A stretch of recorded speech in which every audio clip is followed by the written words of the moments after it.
Disappearances leave questions, silence leaves scars, and some truths are waiting to be uncovered.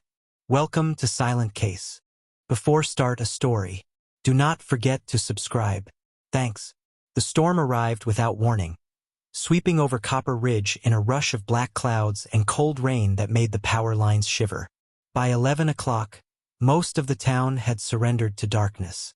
Houses along the hillside blinked out one by one, their windows turning from warm yellow squares into silent mirrors. Only the wind remained awake, scraping across rooftops and rattling the old water tower at the edge of town. In the basement of a narrow blue house on Lantern Street, Amelia Kerr sat cross-legged on the concrete floor, surrounded by coils of copper wire, screwdrivers, and half-opened radio casings. The outage didn't bother her. It rarely did.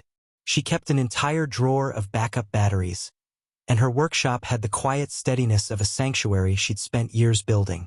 The shadows changed with every flicker of lightning, crawling up the walls like memories she tried not to revisit. Her vintage Kenwood transceiver sat in front of her, its metal surface cold beneath her fingertips. She had repaired it countless times, not because it needed fixing, but because she needed something she could keep alive with her own hands. It was the one machine in the house that never failed her, the one place where she still allowed herself to listen. She turned the dial slowly, letting the static fill the room in soft waves. Static had become familiar to her, almost comforting. It was a sound with no face and no history, a sound that didn't accuse or remind. For 12 years, it had been the closest thing to peace she knew. Then, without transition or reason, the static thinned. A faint crackle rose at the edge of the band, followed by a drop in tone that made Lena sit up straight. At first she dismissed it as atmospheric interference, the kind that storms dragged across frequencies. But something about it held her attention. A rhythm, like breath caught between words. She leaned closer. A whisper seeped through the static, broken, tremulous, almost lost inside the noise. "Mom, can you hear me?" Lena froze. Her lungs forgot their purpose. The voice dissolved as quickly as it came, swallowed again by the thin hiss of the band. But the shape of the words had been clear enough to carve her open from within. She reached for the dial, steadied her hand, and adjusted it by a fraction of an inch. Nothing. Just the same shallow static. The same empty snow. She pressed her palms into the floor, grounding herself against the rising tremor in her body. 12 years had passed since the stormy afternoon her daughter, Amelia Kerr, disappeared on her walk home from school. 12 years since the search parties, the interviews, the flyers, the vigils. 12 years since she'd stood in this same basement, begging for a sign that never came. And now, on a night that smelled of wet pine and broken memories, a familiar voice had threaded itself through her radio. A voice no one should have heard. Not after so long. Not after the police declared the case inactive. Not after cold files and colder reassurances. She fumbled for her old notebook, the one with creases worn deep into its cover, and scribbled the time of the transmission. Her writing was uneven. Her hand wasn't steady. For a moment, she simply sat there, the pen between her fingers, her eyes stinging in the dim glow of the battery lamp. Upstairs, the house felt impossibly silent. She imagined the world outside her windows, porches wet with rain, distant thunder rolling over the ridge, neighbors asleep while her life tilted without warning. Every storm reminded her of that day in 2013, but none had ever spoken back. A distant hum bled through the speaker again. She leaned in, barely breathing. Nothing formed, but the static carried a strange cadence now, as if mimicking the rise and fall of someone trying to speak through a failing connection. She recorded the band anyway. Instinct, maybe, or hope, or the fear of losing something that never should have existed in the first place. Later, when recounting the moment to the documentary crew, her voice would waver despite her effort to remain composed. She would say she didn't immediately believe what she heard, that grief could mimic sound and time could bend memory. But she would also admit that part of her, some quiet, hidden part, recognized the tremble in that whisper, the faint upward lilt, the hush at the end of the word, "Mom." Lightning flared outside, The bulb in the basement flickered once, then died, leaving only the dim blue glow of the radio screen. Lena sat perfectly still, the silence pressing in on her like a held breath. 12 years of unanswered questions had taught her not to imagine miracles. But this was different. This was not imagination. This was not a dream. Someone had spoken. Someone young. Someone who sounded like Amelia. She reached for the dial again, her voice barely a whisper. "I'm here." The static held its breath. And somewhere deep inside the storm-struck valley, another signal stirred, waiting to be found. In the days that followed the strange transmission, every hour felt like a return to the beginning. Back to the night Amelia vanished. Back to the ridge where her name was last spoken aloud before it became an echo sealed inside old case files. Lena found herself walking through the memories she had tried so hard to bury, retracing each detail with the steadiness of someone investigating her own grief. The documentary team would later describe this chapter of the case as the storm inside the storm, the place where the timeline folded in on itself and the past refused to stay quiet. It had been a Thursday, warm enough in the afternoon that Amelia had tied her jacket around her waist as she left school. Her 8th grade friends remembered her laughing about a science quiz she thought she'd failed, brushing a strand of hair from her eyes, waving goodbye as she started down the familiar route toward Lantern Street. That was the part that haunted Lena most, the ordinariness of the day. Nothing had hinted at the fracture that was about to split their lives open. Around 4 o'clock, clouds began gathering over the ridge. Local weather reports from that week showed an unexpected front forming quickly, swallowing the blue sky behind a thick curtain of gray. By 5, the first drops hit the pavement. By 5:15, the wind howled through the treetops at Half Lantern Ridge, the exact place where Amelia was last seen walking.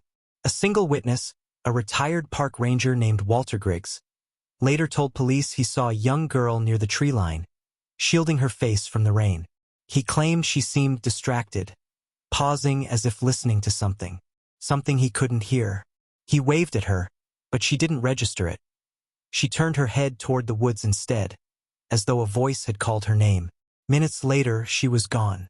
The timeline after 5:30 was a blur of frantic movement. When Amelia didn't arrive home by 6, Lena called a neighbor to check the street. By 6:30, she was outside in the pouring rain, running the route her daughter should have taken, mud splashing against her jeans. She called for Amelia until her throat burned, the storm drowning her voice long before the night did. Police arrived before sundown, though their early searches were cautious, treating the case as a possible walk-off rather than an abduction or accident. They sent officers along the footpaths, up the slope of the ridge, and through the outskirts of the woods. Nothing. No backpack. No shoes. No torn clothing or signs of struggle. Only the storm, uncooperative and relentless, washing away whatever clues might have existed. When darkness fell, the town turned into a patchwork of flashlight beams. Neighbors formed search lines, their boots sinking into wet soil, calling Amelia's name into the black. Dogs were brought out but struggled with the scent in the rain. The following morning brought state search teams and drones, helicopters circling overhead, the heavy drone of their blades echoing across the valley like a mechanical heartbeat. For 3 days, the community combed every inch of Half Lantern Ridge. They found nothing. That absence became the case's defining feature. It wasn't what investigators uncovered. It was what they couldn't. No tracks, no blood, no discarded items, no camera footage, no witnesses beyond a single elderly ranger whose memory grew less certain with each retelling. As one detective later said, it was as if the woods swallowed her whole. Interviews with Amelia's teachers and classmates revealed no signs of distress, no fights, no messages suggesting she planned to run away. She was bright, curious, fascinated by old radios because of Lena's hobby, often doodling waveforms in the margins of her notebooks. She was, by all accounts, a child anchored in her world. The possibility that she had simply chosen to disappear made no sense to anyone who knew her. When the initial urgency faded, suspicion fell on the family, as it often does in cases without immediate answers. Lena endured long questioning sessions, each one chipping away at her trust in the investigation. Her sister Maya defended her fiercely, but even that didn't stop whispers from forming. People needed explanations. They built them where evidence failed. By the time 3 weeks passed, the official search was scaled back. The storm had erased too much, and the trail had grown too cold. Flyers stapled to telephone poles curled at the edges. Volunteers went back to work. Life around Copper Ridge resumed its quiet routines, but for Lena, time thickened, turning into something heavy and immovable. Years would pass before anyone spoke Amelia's name without lowering their voice first.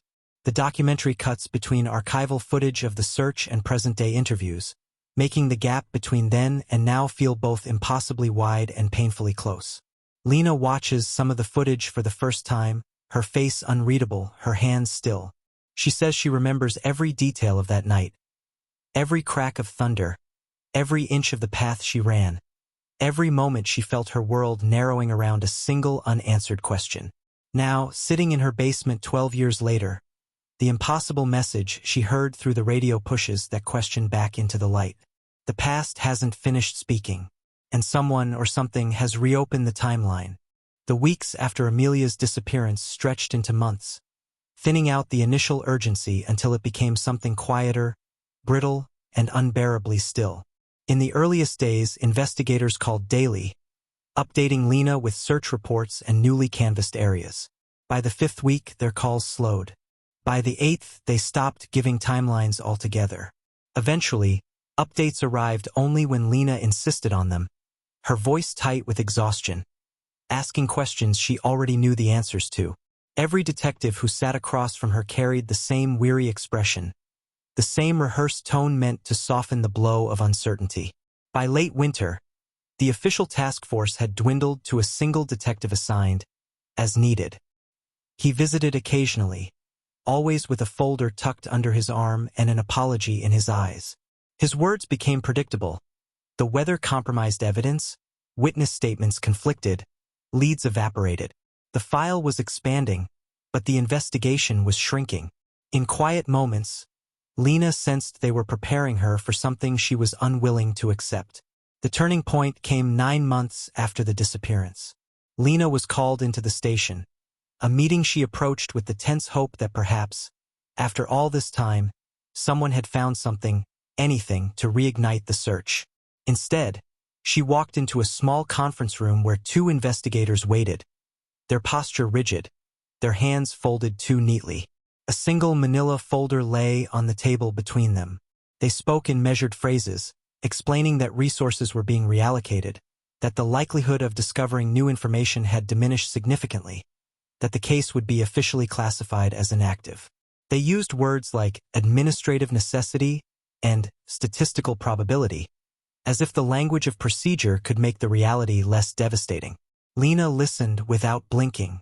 It wasn't anger she felt first. It was disbelief, a hollow sensation spreading through her chest like cold water. She asked what inactive meant. They said it wasn't closure, not technically. The case would remain on record. If new evidence emerged, it could be reopened. But for now, they had reached the limits of what they could do.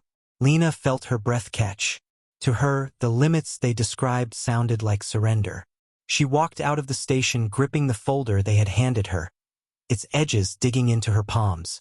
Inside were photocopies of statements, grainy maps, weather reports from the night Amelia vanished, and a checklist of areas searched. The folder felt far too thin for the weight of her daughter's disappearance. When she reached her car, she placed it on the passenger seat and stared at it as if it were a stranger. Weeks later, neighbors began offering condolences instead of hopeful reassurances. They brought casseroles and soft voices, saying they couldn't imagine her pain. But Lena didn't want their sympathy. She wanted answers. She wanted the search to continue.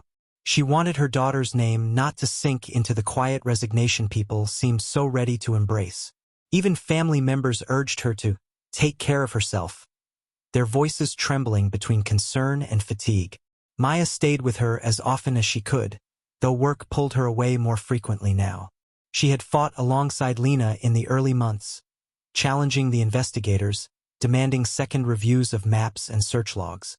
But even she began to waver under the weight of silence.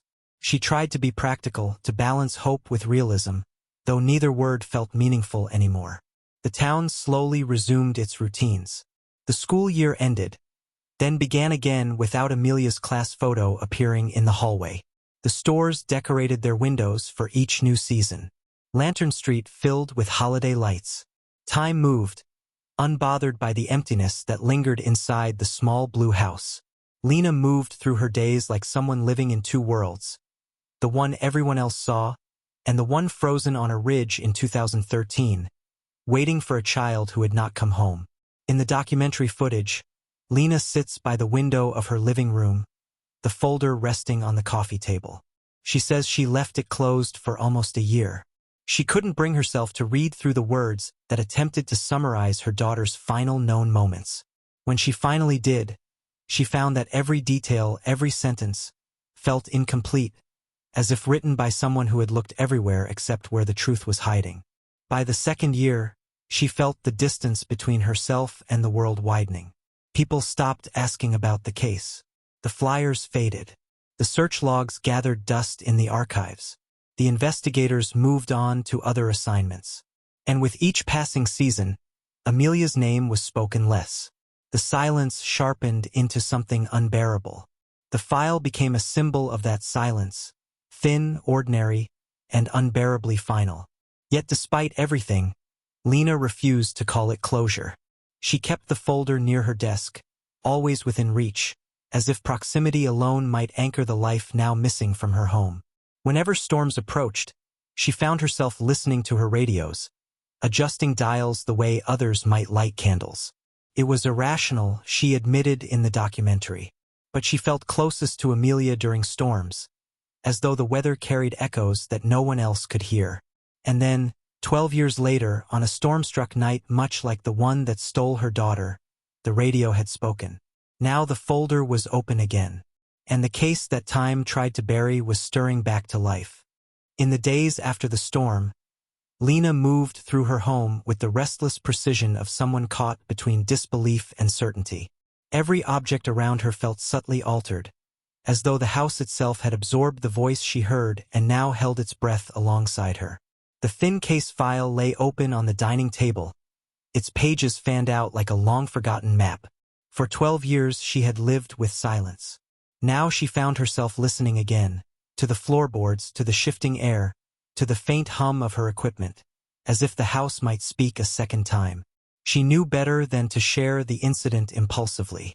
Copper Ridge had a memory of its own, and once rumors took shape, they clung like burrs. Still, the message replayed in her mind, word for word, breath for breath. She remembered the exact pitch of the whisper, the fragile curve of the syllables. It had not been imagination. Grief might distort, but it did not fabricate frequencies. The morning after the storm, she returned to her basement workshop, almost afraid to touch the radio. The Kenwood sat where she had left it, metal casing washed in a soft gray light filtering through the narrow window. She turned it on. The dial glowed with its usual steady blue. Nothing unusual, nothing that betrayed the impossibility of the night before. Yet the moment the static filled the room, something inside her sharpened. She scanned the band slowly, pausing at the frequencies she had marked in her notebook. All of them were still empty. She tried again, then again. Hours passed, the sky outside shifting from pale blue to bruised dusk. Nothing came through.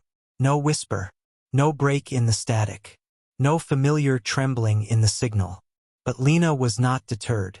She pulled out her older equipment, the battered shortwave transceiver, the makeshift antenna she had soldered together years earlier, even the portable military surplus set she had purchased on a whim during the early months of the search. One by one, she tested them, recording each sweep of the spectrum.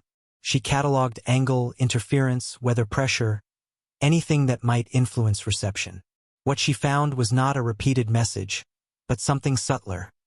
The frequency band where the whisper had appeared behaved differently now. Pulsed. Not constantly, not rhythmically, but in faint, irregular shifts, as if a weak signal was pressing against a barrier of noise, unable to break through. She recorded several hours of this fluctuation, replaying it carefully. Nothing intelligible surfaced, Yet the behavior was unmistakably deliberate. Interference did not move like that. Atmospheric static did not thrum or hesitate. Whatever had spoken that night had left a footprint in the static, a distortion that shouldn't exist. Later, footage from the documentary shows Lena sitting at her workbench, the camera focusing on her hands as she traces an invisible shape on the table. She explains that she felt something she hadn't felt in over a decade, an instinct she once trusted during long nights of searching.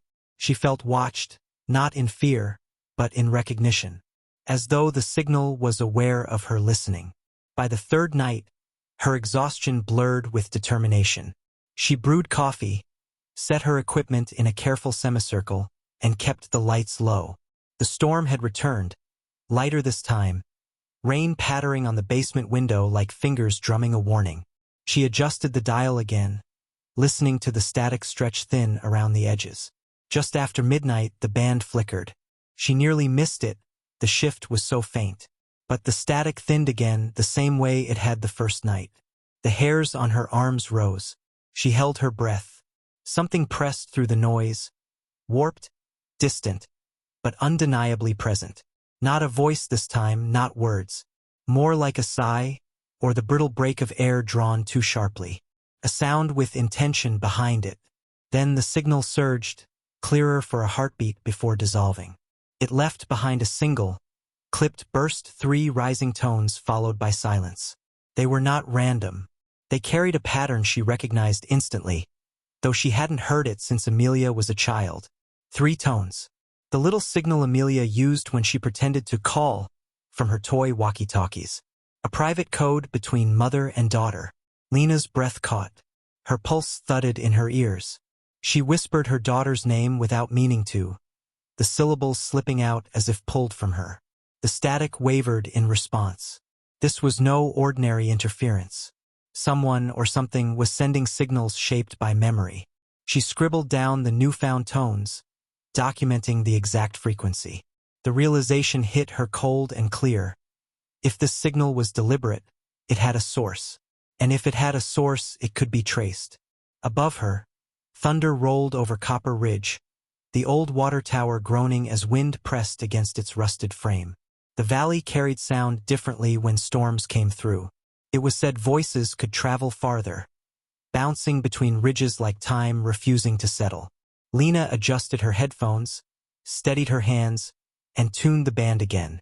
The signal had woken up, and now she was ready to follow it. For 3 days, Lena barely slept. The 3 rising tones, Amelia's childhood signal, looped through her equipment over and over, slipping into her thoughts until she could no longer tell where memory ended and evidence began. Yet beneath the exhaustion, something sharper was taking shape. Direction. The signal had a pattern, and patterns, unlike hope, could be measured. On the 4th morning, she booted up her old Spectrum analyzer, a machine she hadn't touched since the early volunteer searches. Even after a decade, the device hummed to life as though it, too, remembered what it was once used for. She connected the Kenwood to it, routing every whisper of static through the analyzer's narrow green display. The result was undeniable. Faint but consistent spikes aligned with the 3-tone burst.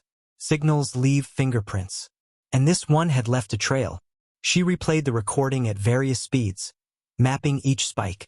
The frequency hovered at the fringe of the shortwave band, an area rarely used, often dismissed as atmospheric echo. But this echo had directionality. Each fluctuation tugged faintly toward the northern ridge of Copper Valley. With careful triangulation, she circled an area on her map, a strip of land stretching between the abandoned ranger station and the old water tower. The water tower. The thought landed heavily, pulling at something she had tried not to revisit.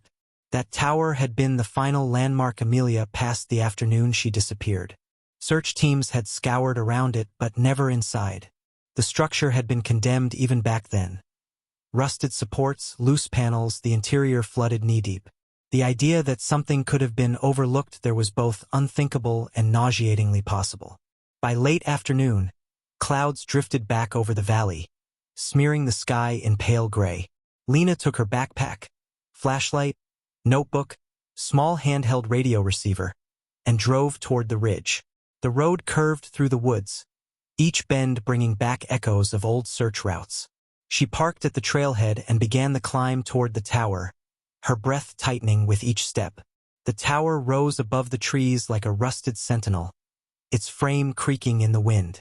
Vines choked the lower supports, and a low chain-link fence sagged around its base. The sign that once read danger, structure unsafe, had faded to near nothing. For years, the place had been left untouched, too unstable for demolition, too forgotten to matter. Yet as she approached, Lena felt something in the air shift. A faint pulse vibrated through her portable receiver, the same uneven tremble she had studied in her basement. She froze, staring at the device as it flickered weakly. The signal was stronger here, not overwhelming, not clear, but undeniably present. She walked slowly along the fence, scanning the perimeter. The receiver beeped louder near the tower's northern side. She crouched and pressed her ear against the cold metal, not expecting sound but feeling, inexplicably, as though something inside the structure was responding to her presence. The ground near the north support was uneven, a patch of earth darker than the rest, softened by recent rain. Lena knelt and brushed aside a layer of wet leaves. Something glinted faintly beneath the mud, small, metallic, unmistakably out of place. Her pulse surged. She dug with her fingers, the soil cold and dense. Slowly, the object emerged. A compact, rectangular casing with a cracked plastic face. Portable radio transceiver. Old but functional once. She lifted it carefully, brushing off dirt. The device was scratched, weather-worn, but intact enough to have been used recently, or a very long time ago. A shiver ran through her. Amelia had loved radios, mimicking her mother's fascination with signals and static. At 13, she had carried a cheap walkie-talkie everywhere, convinced she could pick up secret frequencies. Seeing this device now, buried at the tower's edge, sent a jolt of recognition through Lena's chest. But this wasn't a child's toy. It was survival gear, military surplus, minimal range, durable. Not something a teenager would carry casually. Someone else had brought it here. She opened the battery compartment. Inside, wrapped in a thin plastic bag, was a small folded scrap of paper. Her breath trembled as she unfolded it. A frequency, handwritten, the same one she'd been tracking in her basement. And beneath it, a second line. If you hear her, follow the signal. The handwriting was shaky, ink smudged from moisture. Not recent, but not 12 years old either. Someone had returned here. Someone who knew about the signal. Someone who had left a message meant specifically for her. Lena stared at the numbers again, the frequency circled in trembling pen strokes. It was a frequency that should have meant nothing, and yet it had woken her radio after 12 silent years. She stood slowly, the scrap of paper pressed in her palm, the abandoned transceiver dangling from her other hand. The sky darkened above her, thunder crawling back over the ridge. Every instinct inside her sharpened into a single, undeniable truth. Someone had been transmitting. Someone had been here. And whatever message she'd heard was part of something far larger than a stray signal. The tower groaned in the rising wind, a low metal moan that echoed down the valley like a warning or an invitation. Lena stepped back, eyes fixed on the structure. If this was the discovery they had missed 12 years ago, then the case had never truly gone cold. It had only been waiting for the right frequency. The moment Lena and Maya stepped into the town archives, the air seemed heavier, thick with the dust of forgotten records and the weight of secrets long buried. Rows of steel cabinets lined the walls, their locks corroded but still resistant. Lena ran her fingers along the cold metal, as though touching them might summon a memory of Amelia, a ghost trapped between pages. Maps of Echo Vale Valley sprawled across tables, topographic lines, old logging roads, and areas marked restricted in faded ink. One, in particular, drew her attention. A triangular compound tucked into the northern ridges, almost invisible unless you knew to look. The facility's label was sparse. Acoustic Research Center. Decommissioned 1998. Yet every mention seemed carefully scrubbed. Every report that could explain its closure was gone, replaced by sheets marked only with red stamps, redacted. Lena's heart thumped with a mixture of hope and dread. The missing files weren't mistakes. They were deliberate erasures. Boone, who had accompanied them after a phone call from Lena, crouched over the map, tracing a network of underground tunnels connecting the facility to points deep within the valley. They didn't just abandon this place, he muttered. They sealed it, but not entirely. Some things, some projects, don't stop when the doors are locked. Maya glanced nervously at Lena, who didn't respond. Her hands gripped the edge of the table, the memory of Amelia's tiny fingers twisting charm bracelets flooding her mind.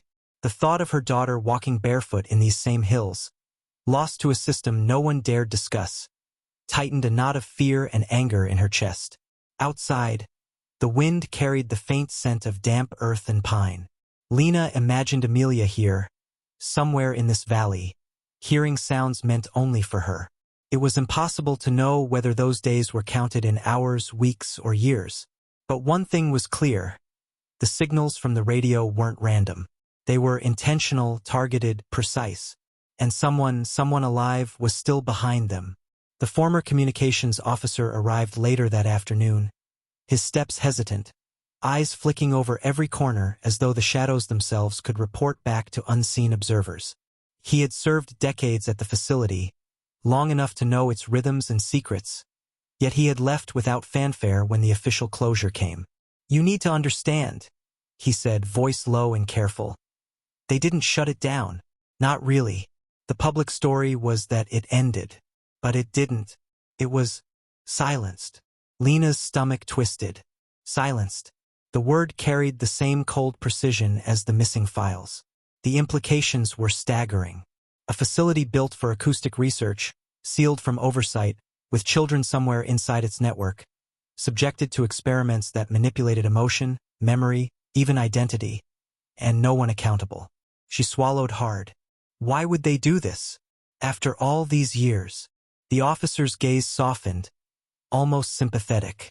They were afraid of what would happen if it got out. It wasn't about harm, at least not at first. But control became the priority. And children, they adapted better. He paused, shaking his head. "I can't tell you what was done to them. Not everything survived, and those who did, they remembered differently." Lena felt a chill crawl down her spine. Different memories, lost childhoods, and somewhere, Amelia had been living inside that web, shaped and reshaped by tones, by frequencies designed to overwrite her very sense of self. It made her pulse quicken, a mix of hope and terror. If Amelia had survived, she could also break the loop, but only if Lena and the others could reach her. Maps were scoured, old blueprints pieced together, and security logs recovered from obscure archives. They revealed service corridors, ventilation shafts, rooms labeled by numbers rather than names, and surveillance points that overlooked every corridor. Lena traced them with her finger, as though she could map Amelia's footsteps through memory. Every line seemed to hum with a history no one was meant to see. Every corridor a potential corridor to her lost child. By evening, Lena, Maya, and Boone sat around a worn table, the last light of the day falling across the maps. Silence pressed in, broken only by the officer's whispered warning, "Be careful. Some frequencies are persistent. They won't just end because the door is closed. They follow. They respond." Lena's throat tightened. She clenched her fists. 12 years. 12 years of waiting, hoping, and fearing the worst. Now the truth loomed closer, tangled in shadows, maps, and tones she could barely comprehend. She felt the weight of the investigation pressing down, but also the sharp edge of determination. If Amelia was alive, the valley held both the key and the danger. And then, just as they were about to leave, Lena's old radio crackled faintly on the table, almost as if it had been waiting. A voice, familiar, whispered across the static, "Don't stop listening. I'm close." The three froze. The valley wasn't silent. It was speaking. Tracking down Boone Mallister took longer than Lena anticipated. He lived on the outskirts of a neighboring town, in a weathered house that had the look of someone who had chosen solitude over explanation. The siding was peeling, the garden overgrown, and the mailbox leaned precariously to one side. Lena hesitated at the gate, gripping the box of maps and old recordings they had carried from the archive. Maya tugged at her sleeve. "Are we really ready for this?" Lena swallowed and nodded. Amelia's voice, still fresh in her mind, lent her courage. Ready or not, they had to confront the past if they wanted to reach her. Boone answered the door cautiously. He was older than they expected, his hair graying at the temples, eyes sharp but haunted. There was a tremor in his hands as he pulled the door wider.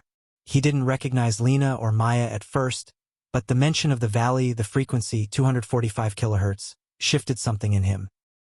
His posture stiffened, and his gaze darted past them, as though checking for unseen observers. "That frequency," he said finally, voice low, almost a whisper. "You shouldn't be talking about that." Lena placed the maps carefully on a table in his dimly lit living room. "We know what's been happening," she said, trying to keep her voice steady. "We know the messages are coming from the valley, and we need to understand why." Boone sank into a chair as if the weight of their presence had pressed him down. He stared at the floor, then back at Lena, as though measuring how much to reveal. "It's complicated," he admitted. "The facility, we were experimenting with sound, memory trigger tones. They were designed to influence emotional responses, fear, comfort, attachment. But it was theoretical, nothing official. No children. Not like this." His hands trembled as he rubbed his forehead. Maya leaned forward, hesitant but firm. "Not like this? Boone, we found evidence that children were involved. Your work, your frequencies, they're being used to control them, to reshape them." The words seemed to terrify him, but he didn't deny it. He simply closed his eyes, as if recalling memories he had tried to bury. "They weren't supposed to be used on kids," he said again. "Not like that. The tones, they respond to repetition, to triggers. A child, if they're exposed long enough, they start reacting without thinking. Emotion becomes automatic. Memories, they get overwritten. You weren't meant to find this. Not yet." Lena's chest tightened. Her hands gripped the edge of the table. "But Amelia, my daughter, she's alive. She's in there, somewhere. We have to find her. We need your help." There was no room for argument.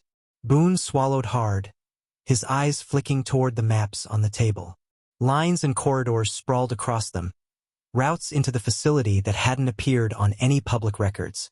"There's a service tunnel," he said finally, his voice brittle. "Hidden. Not on the official blueprints. I never told anyone. Only the senior operators knew about it. It's the only way inside without triggering the alarms."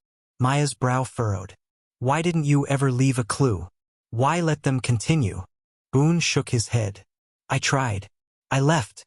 I walked away. I thought it ended when the doors closed. I didn't know it continued. Not like this. Not after all these years." His hands clutched the arms of the chair. "You have to understand. Once you enter that facility, there's no safety net. The tones, they can make you doubt yourself. They manipulate more than just emotions. They manipulate memory, perception. A child's mind, especially a child's mind, it's malleable, fragile." Lena felt a pang of guilt mixed with determination. She had spent 12 years waiting, hoping, fearing. Now the truth was finally unfolding, brutal and precise. Boone's admission confirmed everything the maps had suggested, everything the archives had whispered. The facility wasn't abandoned. It was alive in its own way, through sound, through the children it held, through the signals that had reached her radio. Finally, Boone rose, pulling a worn leather bag from beneath the couch. Inside were flash drives, a set of old security keys, and a small notebook filled with hand-drawn schematics of the tunnels. "This is all I can give you," he said, voice trembling. "The rest, you'll have to see for yourself. But Lena, be careful. The project it's not just history. It's still operational in subtle ways. Whoever controls it now, They'll know if someone enters. Lena nodded, heart pounding. She accepted the bag as though it were Amelia herself, a tangible step closer to her daughter. Maya's hand found hers, a brief, grounding touch. They exchanged a glance. Fear, anger, and hope mingled in that moment. Boone watched them, shadows darkening the corners of the room, silently urging them forward. As they stepped back into the cool evening, the valley stretched before them, shrouded in mist and memory. Lena adjusted her grip on the bag. "Then we go," she said, voice steady, almost commanding. "We find her." The frequency hummed faintly in the back of her mind, a reminder that the journey was only beginning. Every map, every tunnel, every suppressed record brought them closer, but also deeper into the unknown. And somewhere inside Echo Vale Valley, the hidden facility waited, silent, patient, and listening. The air grew heavier the moment Lena, Maya, and Boone crossed the threshold of the abandoned facility. Rust crunched beneath their boots, and the flickering lights cast long, shifting shadows across the cracked concrete floors. Dust hung in the air like a fine fog, coating every surface, every forgotten machine. The corridors twisted and narrowed, a labyrinth of sealed doors, broken observation windows, and peeling paint. Each step echoed as if the walls themselves were listening, cataloging their presence. Lena's chest tightened, a mix of dread and anticipation knotting her stomach. This was the place where Amelia, or what remained of her, had been confined, hidden from the world. Maya kept close, scanning the darkened rooms with a flashlight, eyes darting at every corner, every possible hiding spot. Boone led cautiously, the maps he had given them clenched in one hand, a flashlight in the other. "Watch your step," he whispered. "The building is old, but the tunnels, some of them haven't been touched in decades. There could be traps, old security measures, or worse." They entered an observation room, the walls lined with faded panels and shattered glass. Sunlight from a broken window slanted in, catching motes of dust and illuminating the skeletal remains of filing cabinets. Lena's attention was drawn to the walls themselves, where faded scratches and chalk lines scrawled messages so small and uneven they could have been dismissed as childish graffiti. She knelt closer, her fingers tracing the letters. "They told me the sky was gone." Her throat tightened. The words were simple, yet they carried the weight of fear and isolation. "Don't speak when the tone drops." The second message made Lena shiver.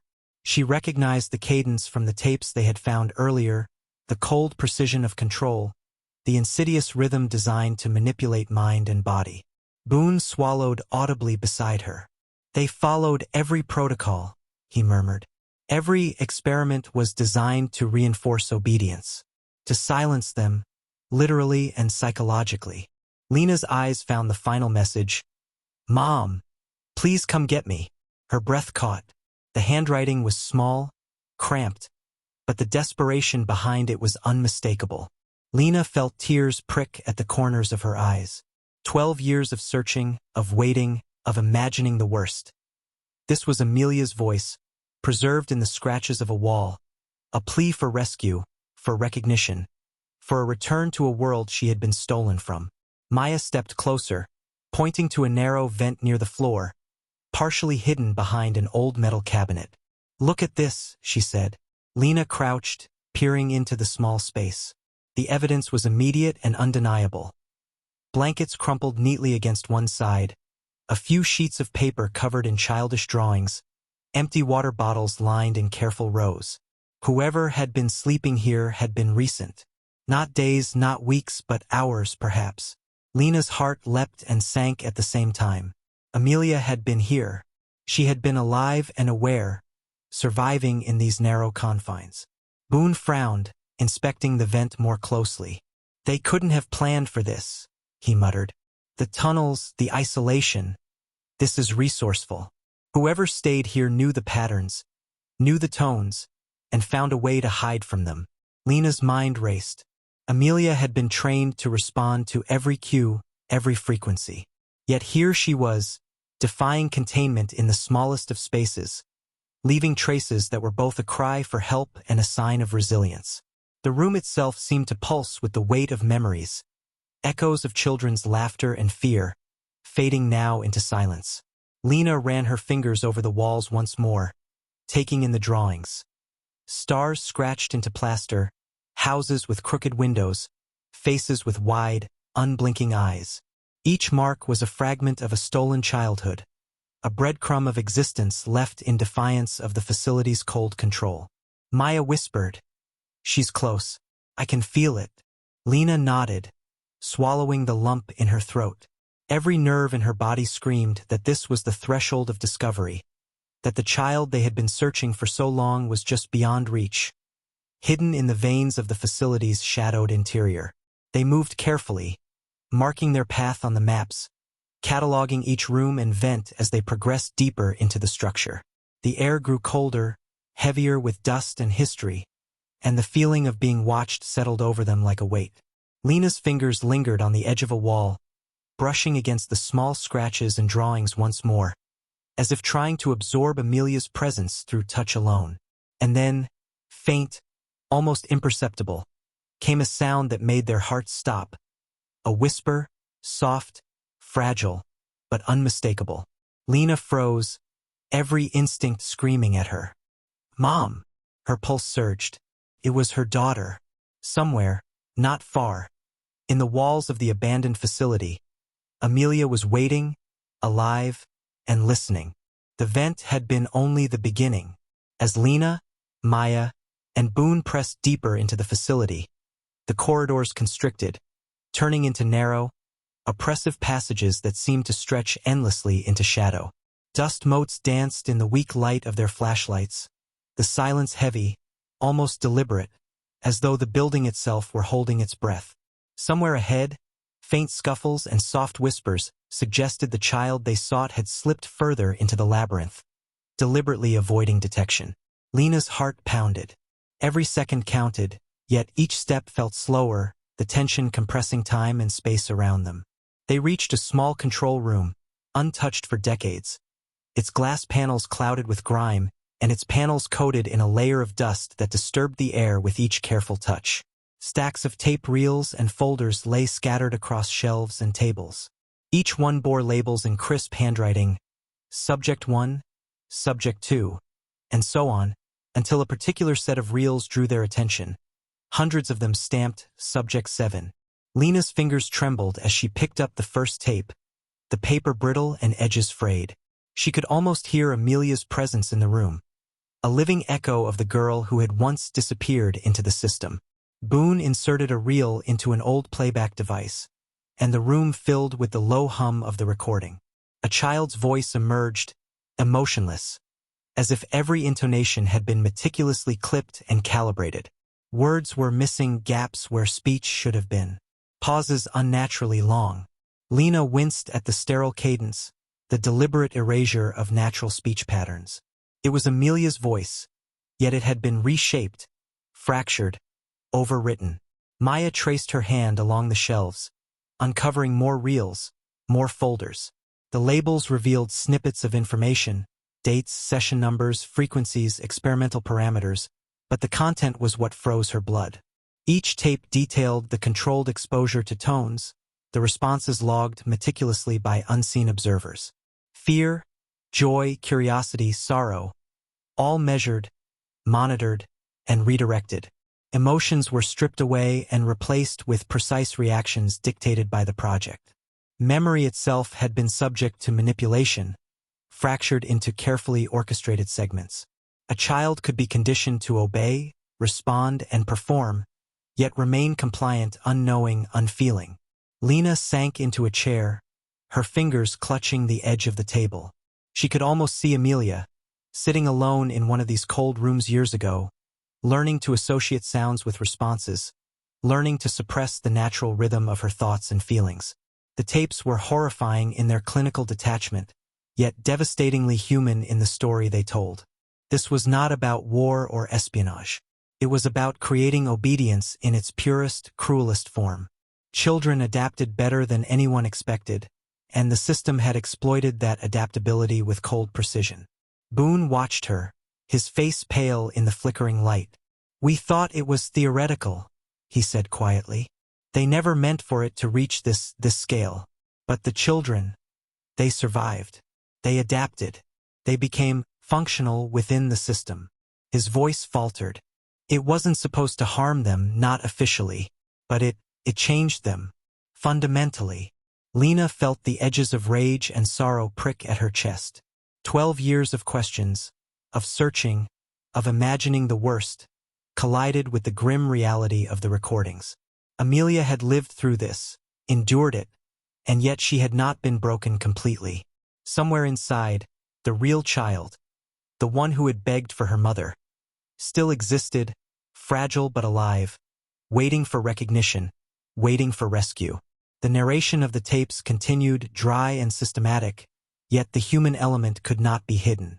The pauses, the faint hesitations, the minute fluctuations in tone, all revealed the terror, the confusion, the small sparks of resistance that had persisted despite the project's designs.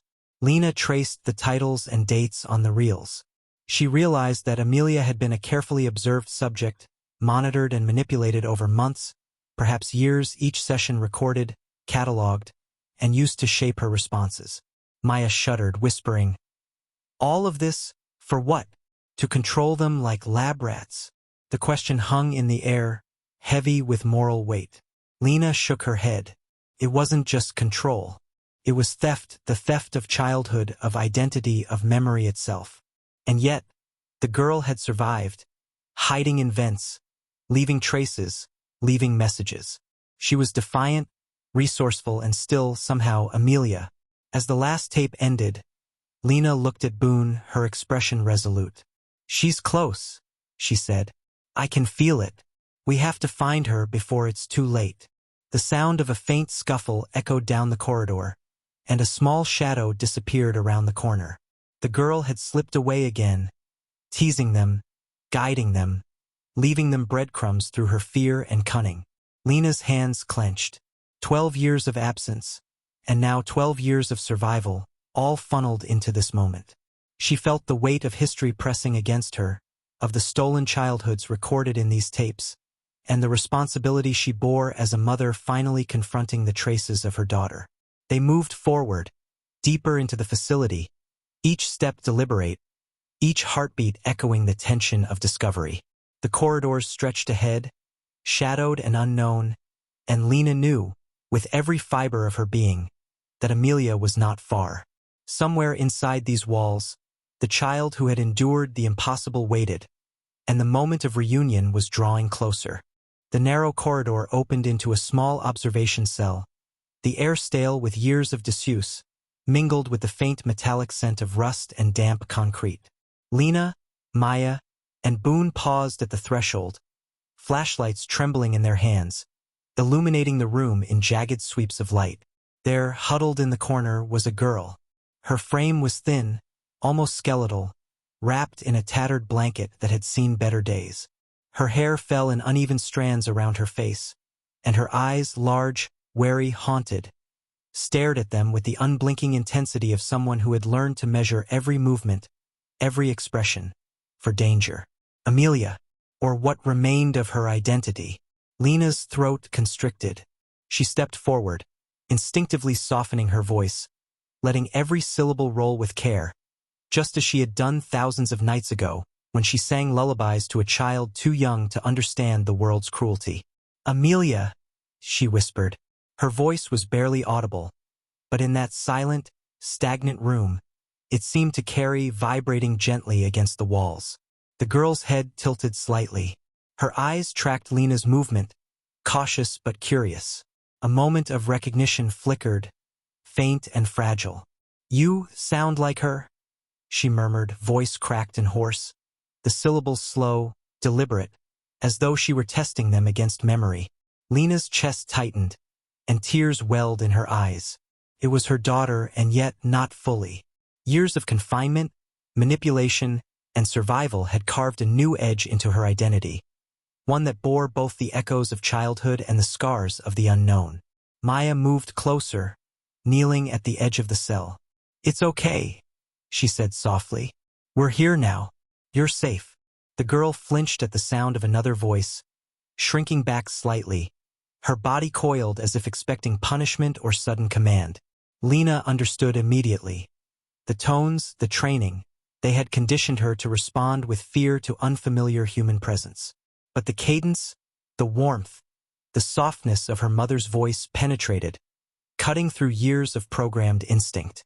Lena crouched, closing the distance with deliberate care. "I'm here, Amelia. I've come for you." She repeated her words, this time softer, slower, letting them hang in the air, letting the rhythm of her voice reach the corners of the girl's mind.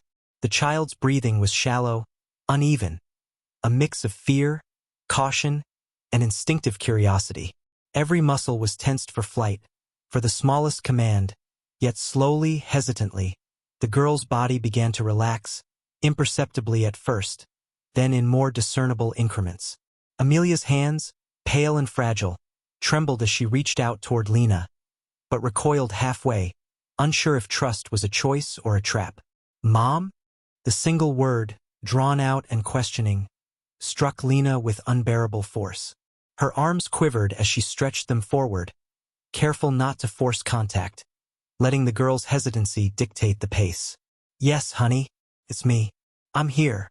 The room seemed to contract around them, shadows pressing in from the corners as Lena's voice continued, steady, unbroken. She repeated the lullabies they had sung together years before, melodies stripped of their original context but imbued with all the love and longing she had held through the years. Slowly, imperceptibly, the girl's posture softened. Her gaze, once sharp and wary, softened into recognition, though tinged with disbelief. Boone and Maya exchanged glances, both silently acknowledging the fragile breakthrough. The project, the tones, the manipulation, they had been designed to erase memory, reshape identity, and crush autonomy. Yet here, in this dim cell, a remnant of the child had survived. She was hesitant, traumatized, malnourished, and scared, but she was unmistakably Amelia. Minutes passed in tentative dialogue, slow and fragmented. Words were chosen cautiously, measured for emotional resonance rather than speed. Every syllable carried weight, a careful reconstruction of trust and familiarity. Lena's voice became the anchor in a sea of confusion, the tether pulling her daughter back from years of isolation and conditioning. Amelia's responses were cautious, but the recognition deepened with each exchange, the cadence of familiarity overcoming the programmed gaps in her memory. At last, Lena dared to reach forward, brushing a strand of hair from her daughter's face. Amelia flinched slightly but did not retreat. Instead, she let her mother's hand linger near her cheek, a silent acknowledgement of connection. Lena's eyes brimmed with tears she had held for over a decade. For the first time in 12 years, Lena allowed herself to believe. The child who had vanished, who had survived horrors unimaginable, was here. And though the journey to reclaim her fully had only begun, the room was no longer just a cell. It had become a threshold, a fragile beginning of reunion, love, and hope. Amelia spoke again, voice barely above a whisper. "He's still here, the man." Lena nodded slowly, understanding the warning. Their relief was tempered by the shadow of danger yet to come. The facility still held its secrets, and the man who orchestrated the tones had not abandoned his control. The moment hung heavy, intimate, and terrifyingly real. Lena's resolve crystallized.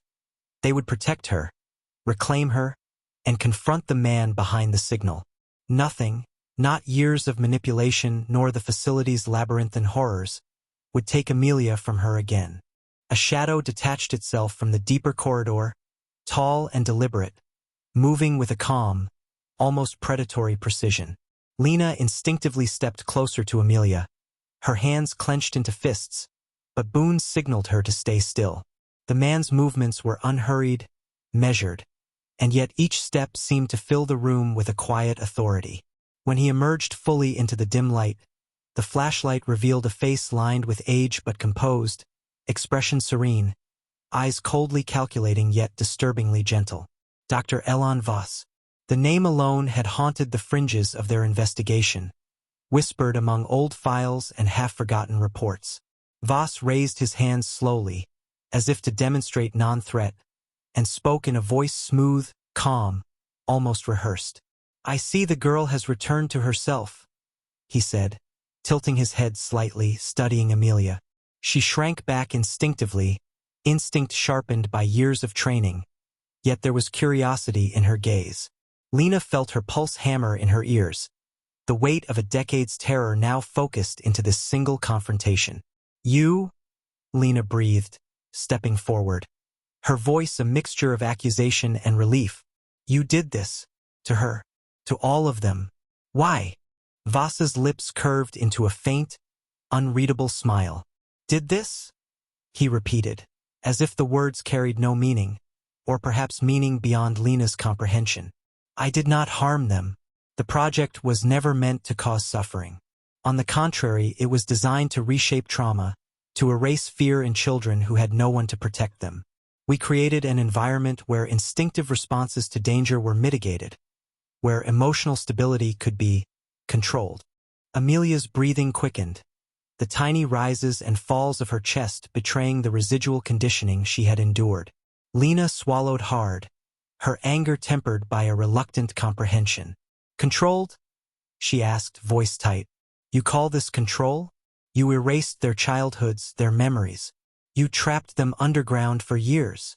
Dr. Voss's eyes flickered toward Lena, and for the first time, a shadow of regret, or perhaps calculation, crossed his expression.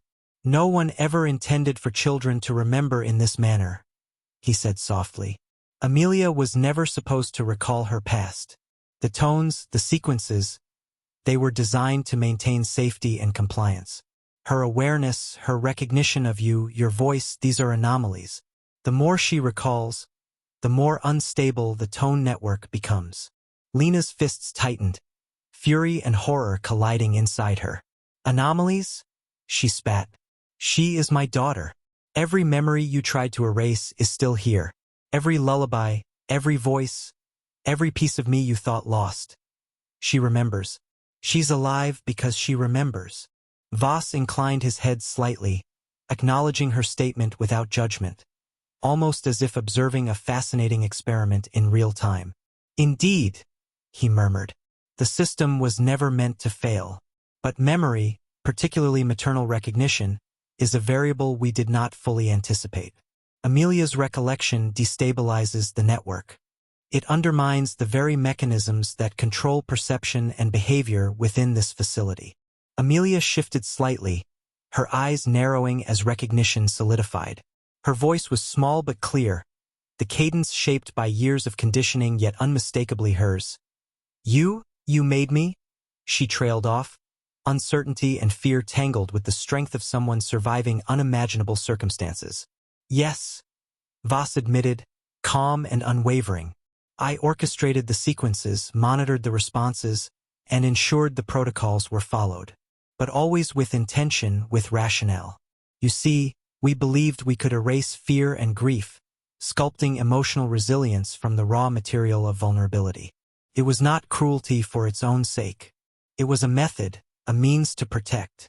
Lena felt bile rise in her throat, anger tempered by the clinical detachment of the man before her. Protection? The word felt like a mockery in the air of this room, filled with shadows and echoes of stolen childhoods. "You call this protection? You trapped my daughter in darkness and silence for years. You tried to make her a subject, a controlled experiment. She suffered. You have no right." Voss's gaze lingered on Amelia, and for a fleeting moment, a subtle trace of emotion passed through his otherwise composed demeanor. "I am aware," he said softly, "and that awareness, coupled with her recognition, ensures that the network will fail unless corrected. The more she remembers you, the more unstable it becomes. And that instability is precisely the variable that may allow her to reclaim autonomy, to disrupt the mechanisms we put in place. Only she possesses the capacity to break the cycle." The words hung heavy in the room, the weight of decades of manipulation pressing down on Lena, on Maya, on Amelia. The revelation was staggering. The man who had controlled, who had dictated responses, was telling them that the undoing of his own design depended entirely on the girl who had endured it all. Amelia shivered, small hands clutching the blanket around her. Yet a spark of resolve began to glimmer in her eyes. Lena stepped closer, careful to let her daughter lead, to allow the fragile trust to strengthen. The room felt charged, a fragile equilibrium of fear, defiance, and potential liberation. Boone, silent until now, shifted his weight, a low hum of concern in his posture. Lena nodded toward him, acknowledging the unspoken truth. The man before them was not the final obstacle. He was the architect of a system that now relied entirely on Amelia's courage and memory to dismantle it. Voss's calm, unnerving presence lingered as Lena whispered to her daughter. "You are stronger than he ever imagined. You can end this." Amelia's small nod, tentative yet resolute, carried the weight of survival, memory, and hope. And in that dim observation cell, the stage was set for the final confrontation. The network had a weakness, her, and Amelia at last would be the one to decide the outcome. The control room was cold and silent, the kind of stillness that pressed against the skin and weighed on the lungs. Amelia sat before the master panel, her small fingers trembling over the switches and dials, the culmination of years of survival and manipulation resting entirely in her hands. Lena knelt just behind her, whispering softly, offering reassurance in the cadence of a voice Amelia had known since infancy. Every heartbeat, every intake of breath seemed magnified in the dim light, echoing against the walls of steel and circuitry. Amelia closed her eyes and let the memory of her mother's lullaby wash over her, soft and melodic, a fragile thread connecting the child she had been to the person she was becoming. The hum of the tone network pulsed beneath the floor, steady and pervasive, like a living thing with a mind of its own. The frequencies shifted in response to her presence, probing, reacting, seeking to maintain control. Her pulse raced, her hands shook, but the lullaby, a simple tune, repeated in warmth and consistency, anchored her. The rhythm of love and familiarity began to stabilize her, quieting the conditioned responses that had dominated her mind for years. Slowly, imperceptibly at first, Amelia's breathing steadied. The tremor in her hands lessened. Lena watched, breath caught in her throat, as her daughter's small frame seemed to regain a measure of control. The circuits, the dials, the hidden mechanisms that had ensnared her child for over a decade, all responded to this human element, the emotional resonance that no experiment could replicate. The project, in all its clinical design and mechanical precision, faltered in the presence of genuine love and recognition. Amelia leaned forward, placing her hands firmly on the final switch. Lena's voice was soft, encouraging. "You can do this. You remember you control it now. It's yours." The girl's lips trembled as she whispered the last notes of the lullaby under her breath, repeating the words Lena had sung to her countless times before bedtime. With a decisive motion, Amelia flipped the switch. For a heartbeat, nothing happened. Then, slowly, the underground hum began to fade, first in a high-pitched whine, then in deep vibration, until it was gone entirely. The lights flickered and died, plunging the control room into darkness. Silence followed, profound and absolute, as though the facility itself had been holding its breath for 12 years, finally exhaling. Amelia sank back, exhausted but alive, a tremor of relief and disbelief passing through her body. Lena gathered her into her arms, holding her tightly, tears spilling freely, a mixture of fear, joy, and release. The underground corridors no longer pulsed with control. The labyrinthine walls that had once echoed with tones and commands were quiet. The ventilation shafts, the hidden vents, the observation rooms, all were free from the invisible manipulation that had dominated them for years. It was a liberation not only for Amelia but for every trace of childhood that had been lost within those walls. Weeks later, Amelia was in recovery. Medical staff monitored her closely, slowly rebuilding her physical strength while therapists worked patiently to restore memories, identity, and emotional resilience. Lena remained at her side, steadfast, offering patience, comfort, and love. The world outside moved cautiously, aware of the extraordinary tale that had just concluded, yet careful to respect the fragility of the child who had endured the unimaginable. Authorities were reviewing the files recovered from the abandoned facility. Redactions remained, dates remained missing, but the evidence of the project's existence, its methods, and its victims could no longer be ignored. Investigations were ongoing, but Lena's focus remained on the present, on Amelia, on the fragile rebuilding of trust and life, and on reclaiming the years stolen from them both. Even in recovery, Amelia's resilience astonished those who observed her. Moments of fear, shadows of the past, surfaced occasionally, but they were met with the steady presence of her mother and the knowledge that the network's control had ended. The lullabies, the voices, the tactile memory of love, they had anchored her, giving her a chance to reclaim herself fully. And yet, the story did not end entirely. 1 week later, a ranger near Half-Lantern Ridge reported picking up a faint signal on his scanner. The device crackled, nearly inaudible, but unmistakable. A child's voice, weak but clear. "I'm here." The words carried across the valley, a whisper from somewhere beyond, hinting that while one chapter had concluded, the echoes of the facility, the experiment, and the children it had touched had not been completely silenced. Lena's heart caught at the report. She held Amelia's hand, knowing that her daughter had reclaimed her life, yet aware that the world they had uncovered held still unknown consequences. The signal was faint, perhaps a remnant of the network or a child still lost to its influence. Hope and vigilance intertwined. For now, Amelia was safe. For now, silence had returned. But the ridge, the valley, and the memories of those hidden children would continue to whisper long after the lights went out. 12 years of waiting, searching, and fearing had ended in this fragile, luminous moment. Yet beneath the peace, the possibility lingered. A signal could always return. A voice could always be heard, and the work of healing, vigilance, and justice would never truly cease. Thanks for watching.